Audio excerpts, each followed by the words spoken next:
Okay, well, good evening, everyone. My name is John Grabowski, and welcome to our June 2021 Tech and Treats here we do at Marshfield Community Television.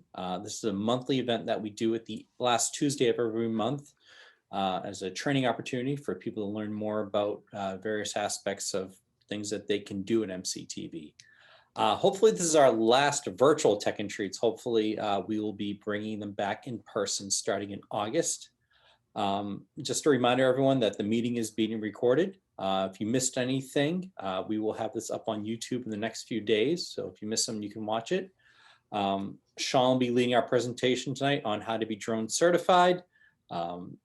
If you have any questions during his presentation, please put them in the chat and we will get to them after his presentation. One final reminder is next month, instead of Tech and Treats, we have the MCTV annual meeting, which is set to take place on Tuesday, June 13th.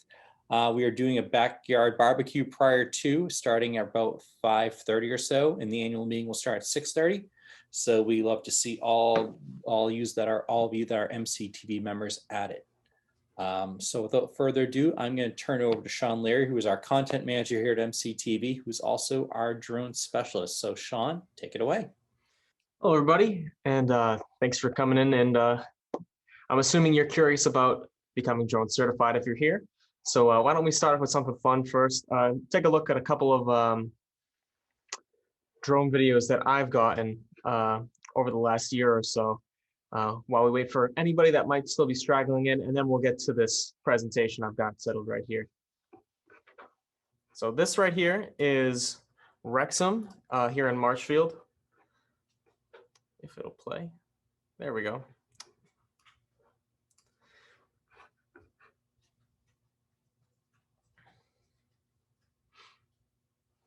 And this was taken with a Mavic 2, DJI Mavic 2. And we'll go over some of the recommended types of drones you might want to get as either a sort of casual drone enthusiast, and then talk about some more professional stuff as well.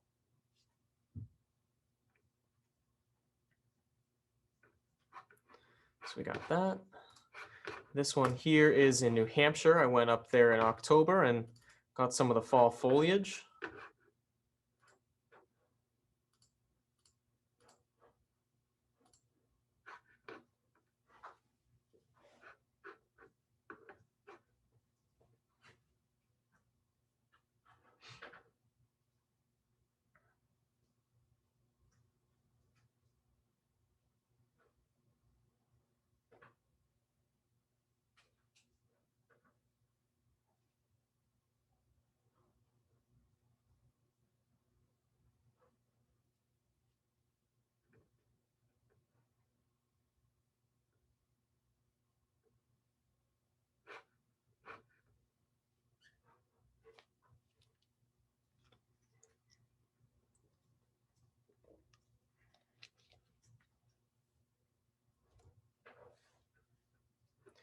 Okay, and then last but not least, this is one I got last Wednesday out here. This is Hummerock.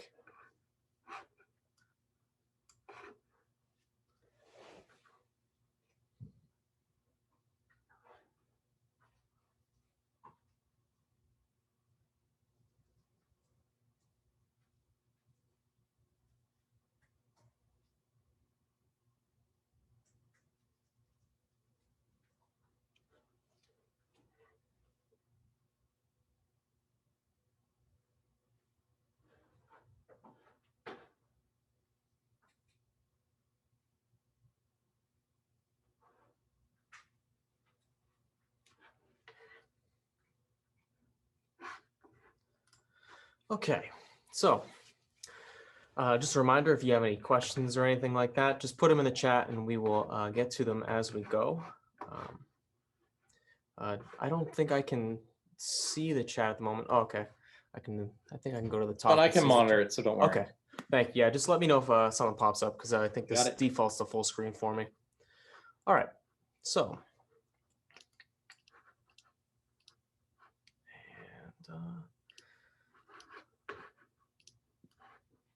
There we go. Okay, can everybody see that okay?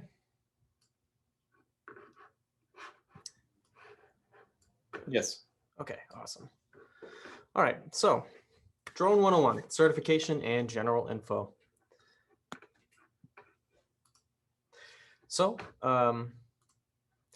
unmanned aircraft systems, aka drones, obviously are piloted remotely.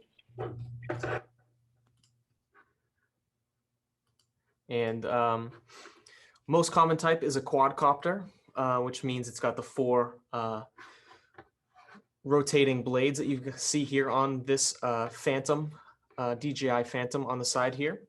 But you also come in octocopters, so 8 blades, or hexacopters, and I think sometimes you even get drones that are more styled like planes, but you don't see those that often. Usually that falls under the model plane type equipment, which is a totally different area of things. Drones, you'd have to abide by airspace laws when you fly. So different airspaces, things like that, regulations, times you can fly, etc., which we'll obviously go over in a little bit more detail. For you to be certified, you have to take an FAA test, which is a 60-question test that will cover a large breadth of topics that we will talk about in another slide as well. Certification is required to do commercial work, so anything someone would pay you for, like a client or a job that would pay you to get shots or do any crop viewing or, for example, line maintenance on electrical wires, and to fly in airspaces other than G. Looks like someone's having some trouble in the chat here.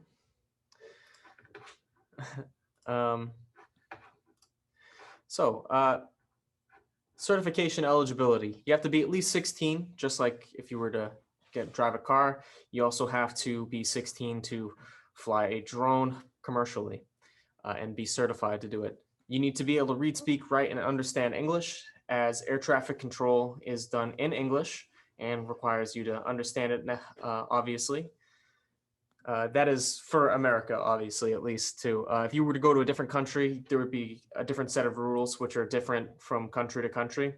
But we're mostly focusing on the FAA here.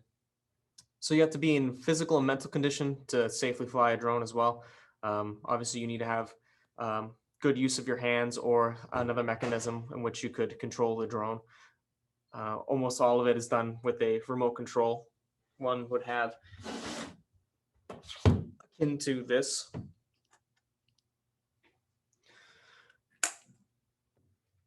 And you have to pass the aeronautical knowledge exam, the SUAS Unmanned Aircraft General Test, which is the 60-question test that I had mentioned before.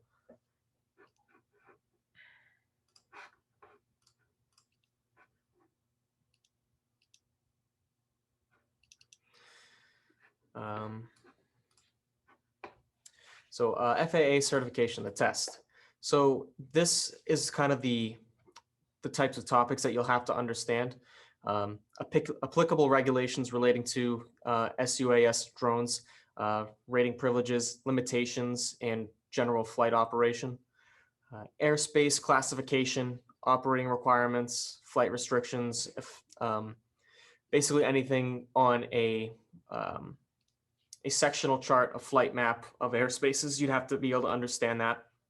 You have to understand weather and how it affects your drone, and aviation reports on weather.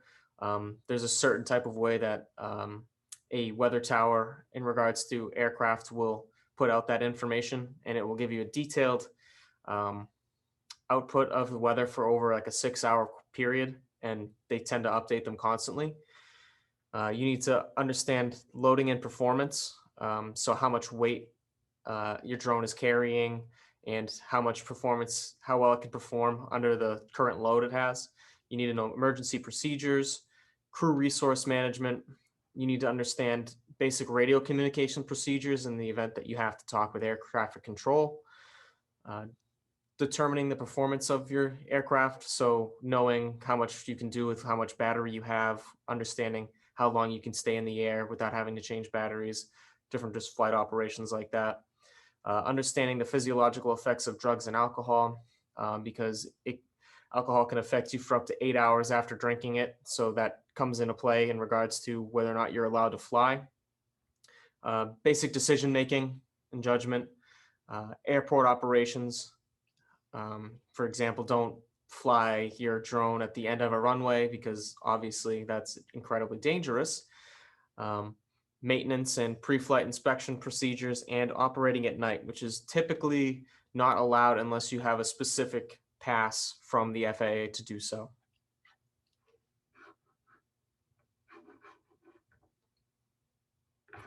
I see Aiden had a question.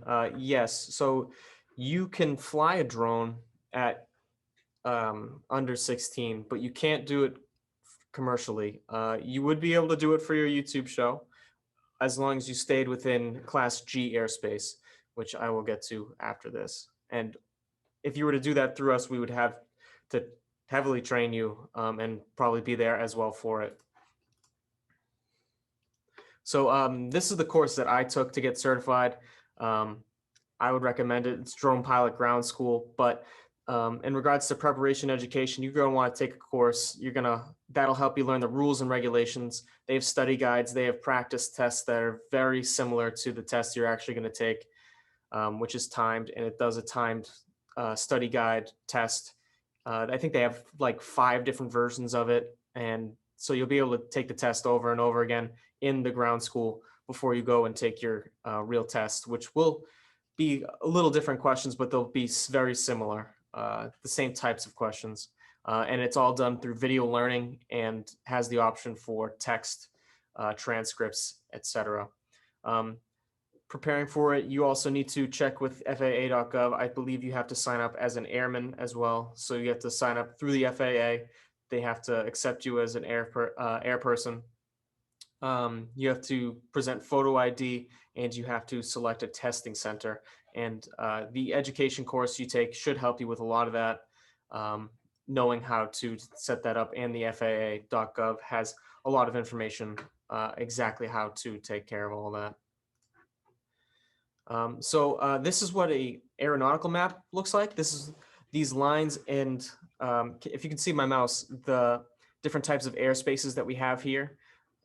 This is a picture of Boston all the way down to Providence and Cape Cod here. And we'll use this as an example for the different airspace classifications. So Class A would be basically cruising altitude for a plane. So about 18,000 feet mean sea level, above mean sea level. I don't think you'd ever fly a drone up there. That's over 3 miles into the sky. So I find it unlikely that you'd be up there with a drone before it ran out of battery.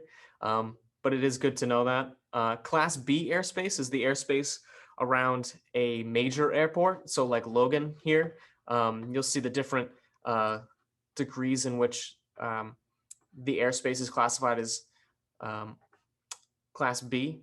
So right here we have 70 over SFC. SFC is surface, and this would be 7,000 feet. So basically from the ground to that height, that is what would be Class B airspace.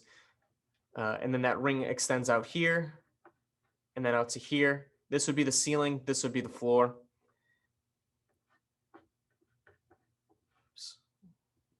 There we go.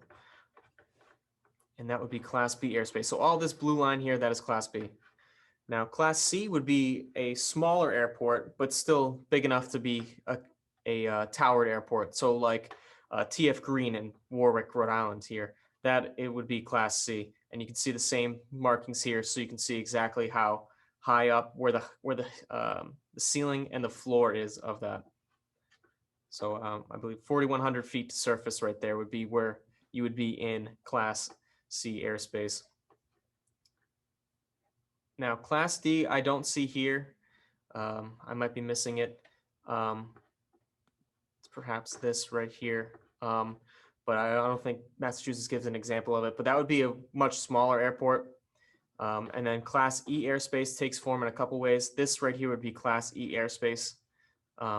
That would be around very small airports and flight routes, etc.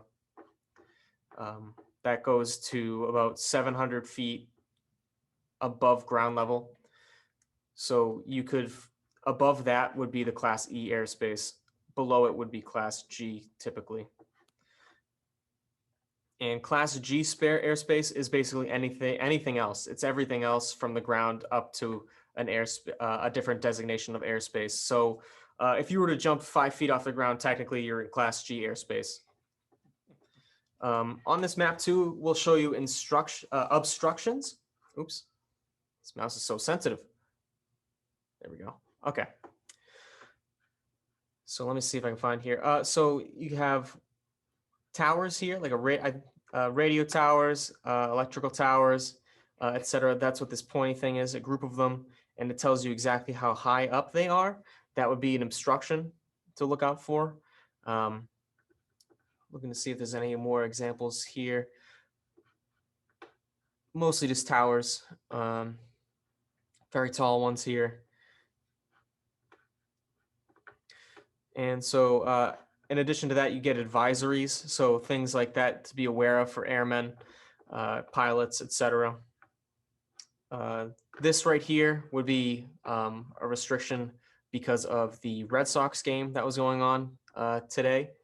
I took this screenshot today, so they had the notice to airmen in regards to the Red Sox game. So planes don't fly directly over, they have to go around, or they have to use caution when proceeding through. You'd also get no-fly zones, which would be clearly demarked, and then military training zones. I don't think we have any of those here, but it would look something like this. There'd be a big box or big area that's mostly crossed out.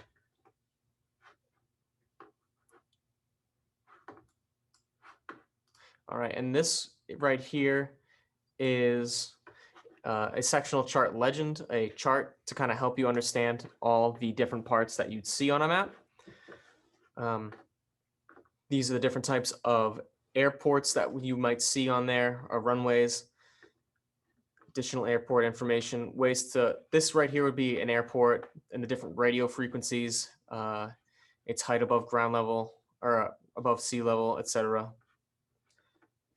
It can be a ton of information, but once you take a course on it, it kind of all starts to make a lot more sense. They go into everything in pretty clear detail, so you understand it all.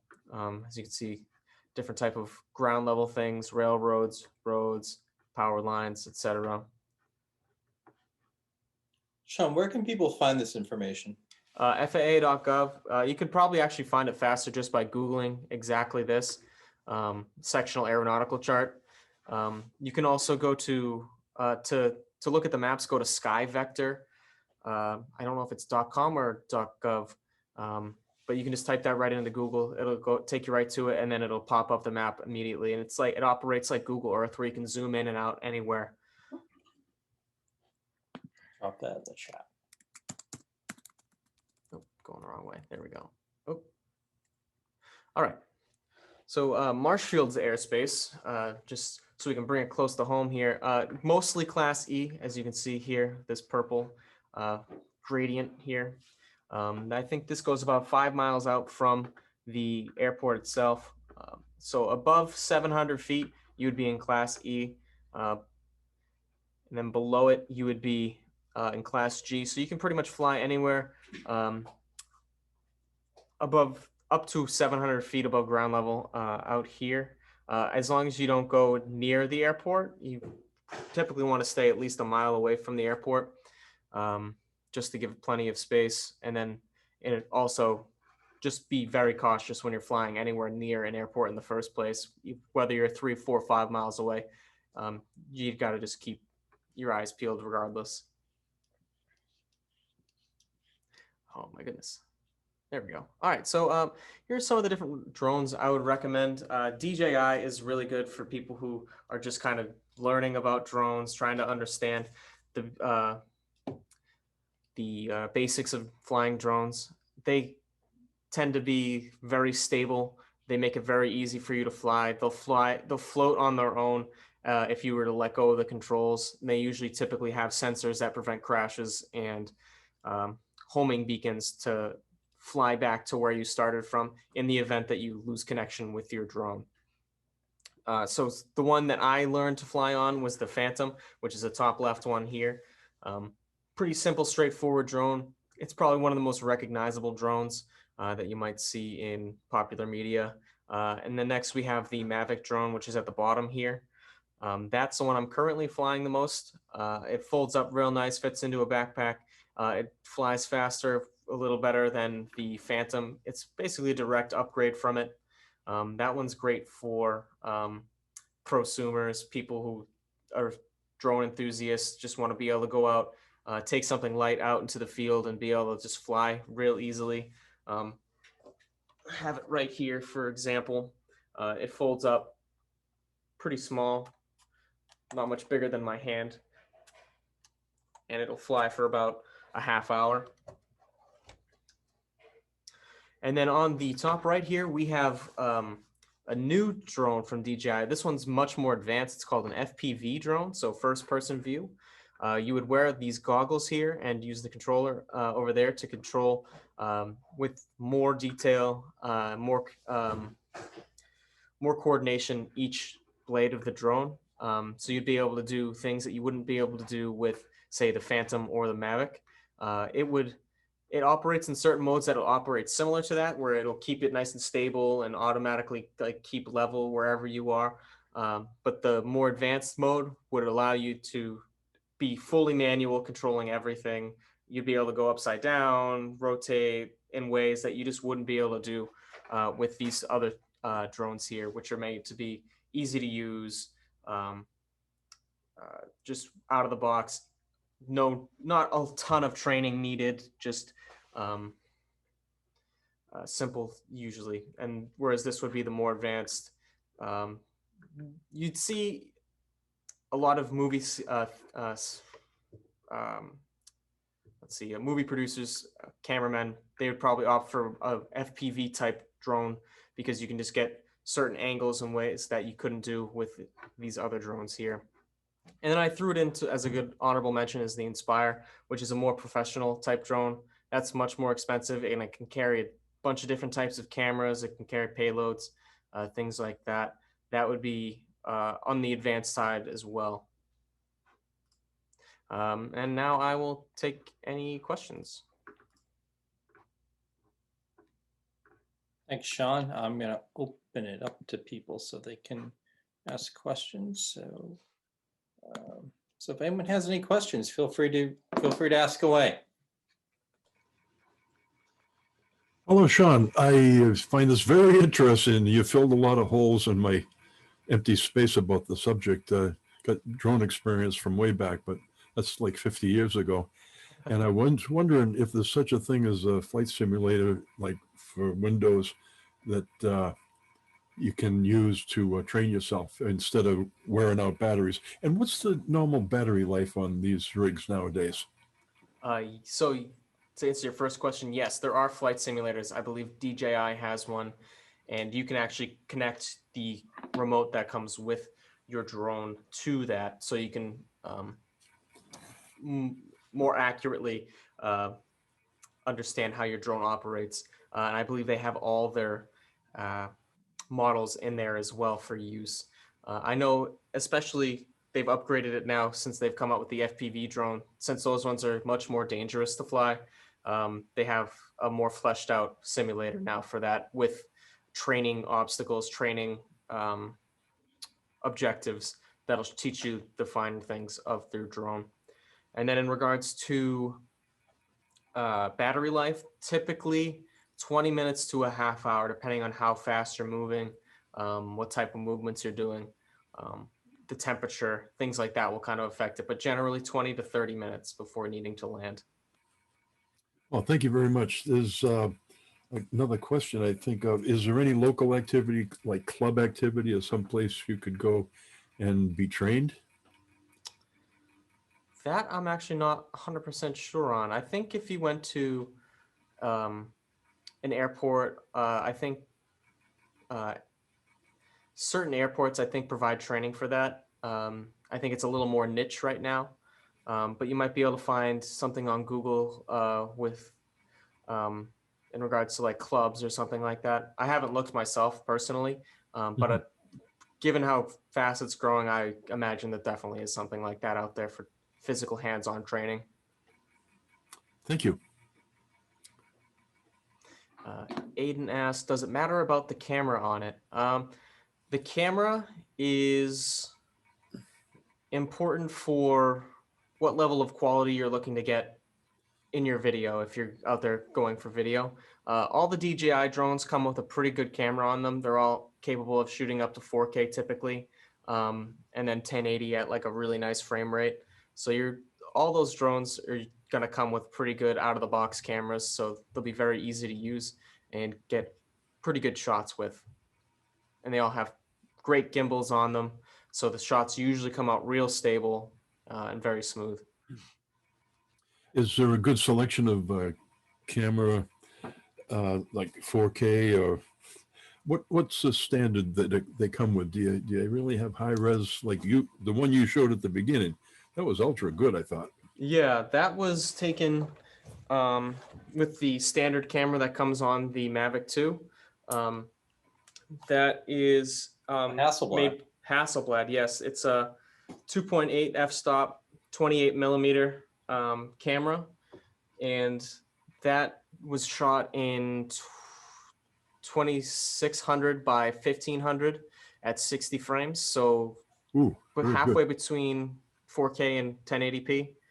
Excellent. Yeah.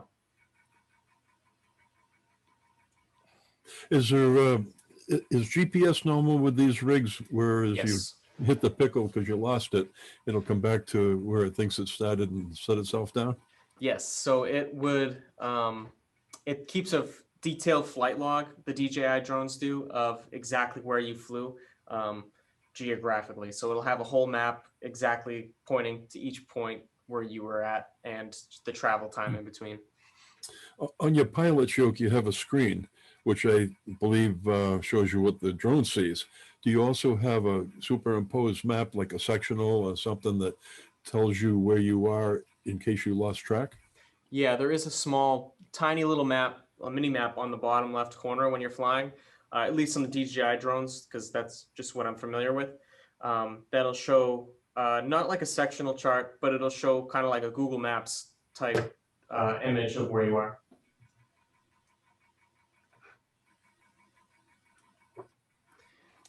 Great. Anything else? How long is the certification good for? 2 years. And then do you renew it or you have to? Yes, so every 2 years you have to retake the test, but the test after that is, I believe, 45 questions. I took my first recertification about 1.5 years ago, and I'm up for it again in February, so that'll be 4 years certified for me. Is there classification such as student, private, commercial? Nope, it's just one general SUAS certification, small unmanned aircraft systems, and that counts for anything under 55 pounds. So doesn't matter what it is, how professional it is, under 55 pounds, you are certified to fly it. Mm-hmm. I'm sorry, this is my name's Seth. Can I ask you just about the certification? So say you get you get your drone, right? I mean, this is going back to basics. You buy your drone, and then what do you do to get certified? You go to FAA.gov? You go to FAA.gov. Yeah. You sign up as an airman, so they have to background check you. Yeah, which you do. And then from there, you have to basically study all the information you're going to need. You could technically find that on FAA.gov, but it is not clear at all. There's just, you basically be reading a textbook of information that's not really organized for drones. It's more like aircraft in general. Yeah. So you wouldn't necessarily know the things you need to know for drone flying. I would recommend taking a course from there, such as Drone Pilot Ground School. From there, they'll prepare you for the test with their video courses. They have the practice tests, basically everything that will help you pass that exam. On FAA.gov. You would then sign up to take a test at an airport, one that provides a testing center is typically at an airport. So I took mine at Norwood Airport. Okay. And that's where they do the testing typically. And how did you? FAA Gov will help you, I believe, find a testing place. They will. Okay. Yeah, Sean, I was just gonna say, if you can go in a little more detail, after you take the test, what are the next steps? Next steps after taking the test, I mean, they'll tell you right then and there if you pass or not. And you'll get certified immediately if you pass. If you don't pass, I believe you have to wait a month to take it again. So if you had just gotten your certification, you're good to go. I mean, obviously, highly recommend you practice the physical flying of your drone. But as far as being legally allowed to work with that drone, now you are permitted. I'm just saying, are there documents you have to file with the FAA or anything like that, or is it, or? The testing center will file that certification on the spot. They'll notify the FAA immediately, and then the FAA will send you your card. I have mine right here. It's a card like this, like an actual license. So you can fly it without the license. Yep. So, But you can't do where's commercial the work. difference? You can't do commercial work, and you can't fly outside of Class G airspace, which would be basically Yeah. up to like 400 feet, basically up to 700 feet. Outside of that, you wouldn't be able to fly it. You wouldn't be able to go anywhere near an airport or high traffic areas. So if you get the basics of it, you can pretty much sort of just fly it around a small town. Yep. If you're just a hobbyist, you can just fly it around. It's fine as long as you stay out of restricted airspaces, which would be anything but Class G. Great, thank you. So a novice can pick up a drone, take it home, get familiar with it, ring it out, and fly in your own backyard. That's okay without a ticket? Yep. Good, thank you. You don't need to be certified to fly the drone. You need to be certified to do professional work and fly outside of just unrestricted airspace. What did you say that name of that course that you took was again? That is Drone Pilot Ground School. Let me get back to it right here. It looks just like this. Oh, okay. Thank you. And then do you take like a brush up course when you go to renew it? They when you get Drone Pilot Ground School, I think they cover you for up to 5 years. And there's recertification study guides, things like that. So throughout the year, I'll between certifications, I'll typically just brush up on things like if I realize I'm starting to forget some things in regard to airspaces or weather or things like that, I'll brush up on it. I'll take a practice test just to make sure I'm still sharp on the rules. Well, Sean, I want to thank you very much for presenting this today. It's a lot of great information. And if you have any questions, feel free to reach out to Sean afterwards. He's more than happy to kind of help guide you through the process of being certified. And once again, I want to thank you all for joining us today at it's hopefully the last MCTV virtual Tech and Treats. Hopefully the August version will be in person. And just a reminder to those that are members, our annual meeting and member social are taking place July 13th. So stay tuned for more details on that. Thank you very much, everyone, and have a wonderful rest of your day. So I dropped my my email in the chat there in case anybody wants to reach out to me with anything else. And then also, if you want to see some more of my drone shots, it is on my Instagram, Real Sean Leary. That's Great. basically all I post. Thank you very much. Thank you, Sean. Thank you very much. Thank you. Thank Thanks, you. everybody.